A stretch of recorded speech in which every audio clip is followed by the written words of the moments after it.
Hey everyone, welcome back to another one of my videos. Now today's video is a quarantine workout routine. Now guys, the gym's closed, lockdown is in place, there's not much that we can do, yet I still try to go out of my way, and we should still try to go out of our way to get some type of exercise in or anything to that degree to where we can free up our headspace, stay busy in a sense. Now what I like to do is I start off my days by going for a run. Beforehand, I try to stretch as much as I can. Yeah, we'll be feeling sore if we go for that run and we're not stretched, all our muscles are tight. It's not going to be good. Plus, we get more injury prone. So even in normal training, I've been stretching a lot more and I've been feeling more flexible. And it's been really good because I've been able to recover a lot more easier too. Now, I try to aim for at least 3 kilometers. 3 kilometers is my benchmark, right? Some days I'll be feeling a lot better and I'll push that boundary, but 3 kilometers is what I go for as an average. It's a good way to smash out a good set. Now after my run, I like to do sprints, accelerating that heart rate.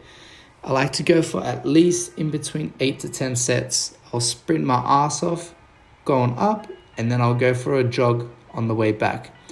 On the way back, my main motive is to try and breathe through my nose.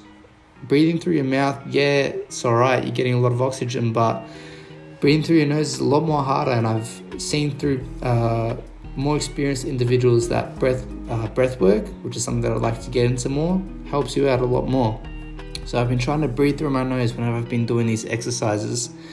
After those sprints, I'll generally cool myself down with nothing too high intensity, but I'll go for my shadow boxing drills. Now, the funny thing is sometimes when I do these shadow boxing drills, there's people sitting along those benches like these bunch of gentlemen over here.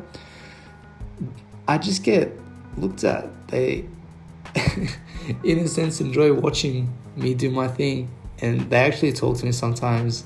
And they're like asking me how to do a few things. And they ask me questions. It's pretty funny, but generally, the looks I get at the park is like, what's this guy doing? Doing some weird karate, Krav Maga, whatever the art's called. But essentially, I'm in my own element here. I've got my earphones in, and I just want to shadow box. Now, I've been working on my southpaw jabs a lot, and it's something that I've wanted to practice a lot more. And coincidentally, as I'm speaking, I've been doing it. Something that I've been working on recently, and I want to get a lot more sharper. So that's one thing that I've been implementing in my shadow boxing. Is something I'm trying to get better at, a lot better at. The next thing is, genuinely, I'm not even joking, I'll try and find any obstacle I can around me. And this guy has just found the phone on the floor, and I'm like, nah, it's alright, it's my phone, G. But anyway, I try to find any obstacle I can. And in this scenario, I'm practicing my arm drags. For you individuals that do know martial arts, there's a form of art which is jiu-jitsu and grappling, and you can use an arm drag to get the opponent closer to you, or as a way to take your opponent down. And that's a good way to practice it. From here, I generally go into some just general exercises, push-ups, dips, and honestly, by this point, I am buggered. I'm absolutely buggered. Weather's crap as, but I push through it. Later on in the night, I either try to train with my brother, and this is my brother's place. If I can't, because he's busy, or he can't, I have to do my own stuff. And these are a few exercises that I like to do. And these hip walks right here, guys, these are so hard to do. If you want to test yourself out and try them out, I recommend doing them. Essentially, you just need to get on each butt cheek as you hop over. It's a great core exercise for you to do, and it just kills. This other drill, I've been getting the kids to do it, and one of my other clients that do it. It's a good way to build mobility and core strength.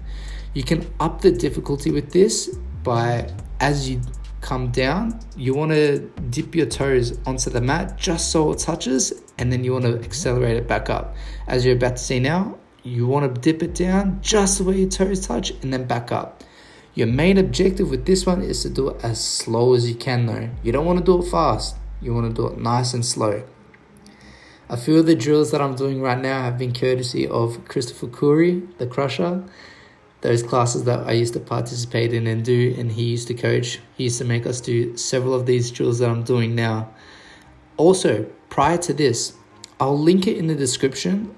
prior to this training session, I did a shoulder session on an individual called Gabriel Varga. He's got an amazing YouTube channel. I'll link it below. If you want a shoulder workout that's a straight killer workout, you've got to watch this video. I'm definitely going to be doing it more, and I'm going to try amp it up. I've only done it once so far, and I'm telling you it hurts so much. So I'll link his video. Definitely give that a watch too. Other than that, I hope you guys enjoyed and have a great night.